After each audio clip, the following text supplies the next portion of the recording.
আসসালামু আলাইকুম প্রিয় দর্শক, সবার কি অবস্থা? হাজির হয়ে গেলাম দীপ্ত টিভির নিবেদিত বকুলপুর সিজন 2 এর 605তম পর্বে কি ঘটতে চলছে তার অগ্রিম খবর নিয়ে।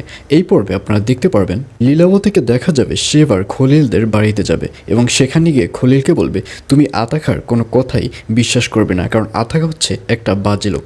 সে আমার আর তোমার মধ্যে ফাটল ধরে দেওয়ার জন্যই এই ধরনের একটা বাজে কথা বলেছে যে তুমি যখন এখানে ছিলে না তখন নাকি আমি তোমার ক্ষতি করতে চেয়েছিলাম।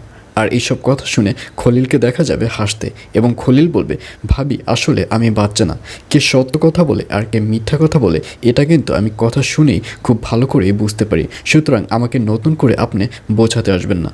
আর এই কথা শুনে লীলাবতী বলবে তুমি যদি এভাবে বলো তাহলে আমি কিন্তু দিবার সাথে মিশে যাব, আর তখন তুমি একা হয়ে যাবা, আর তখন কিন্তু তুমি একটা ফাটলের মধ্যে পড়ে যাবা। আর এই কথা শুনে খলিল বলবে তাহলে আপনি বসে আছেন কেন, তাহলে এখনই আপনি চলে যান, এখনই দিবার সাথে মিশে যান, আপনার মতো লোককে আমার কোনো দরকারই হয় না। নিগারের বাবা যে দোকানটি চালাচ্ছিল আপনি তো সৌরভ কাকাকে টাকা দিয়ে সেই দোকানটা নিজেই নিয়ে নিয়েছেন। এই ধরনের মানুষের কথা আর যাই হোক না কেন কখনো বিশ্বাস করা যায় না। আর এই কথা শুনে এবার লীলাবতী বলবে ও আচ্ছা, শেষ পর্যন্ত নিগারদের সাথে আবারও মিশে গেছো, পচা শামুকে আবারও পা কাটতে শুরু করেছো।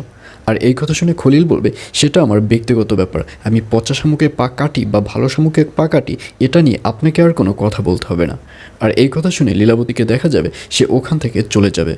আর অন্যদিকে গুড্ডি সাহেবকে দেখা যাবে তার সাথে যখন রুহির দেখা হবে তখন গুড্ডি সাহেব রুহিকে বলবে দিবা যেন উগান্ডার সাথে আর গ্যাঞ্জাম না করে, কারণ এখন তো সব নিজেরাই, নিজেদের মধ্যে যদি গ্যাঞ্জাম ফাসাদ হয় তাহলে বাহিরের লোকেরা তো সুযোগ পাবে এই ভেতরে ঢোকার। আর এই কথা শুনে রুহি বলবে আসলে দিবা ভাবি তো বর্তমানে চেয়ারম্যান, সুতরাং সে আগের থেকে অনেকটা চেঞ্জ হয়ে গিয়েছে, আমার মনে হয় আমার কথা সে শুনবে না, যদি আপনি বলেন তাহলে আপনার কথা শুনতে পারে। আর এই কথা শুনে গুড্ডি সাহেব বলবে আচ্ছা ঠিক আছে, তাহলে তোমার বলতে হবে না, তাহলে আমিই দেখছি কি করা যায়। এই বলে গুড্ডি সাহেবকে দেখা যাবে রুহির কাছ থেকে চলে যেতে। আর এছাড়াও থাকবে আরও আশ্চর্য সকল ঘটনা, সুতরাং সবাইকে বকুলপুর সিজন 2 এর 605তম পর্ব দেখার আমন্ত্রণ রইল।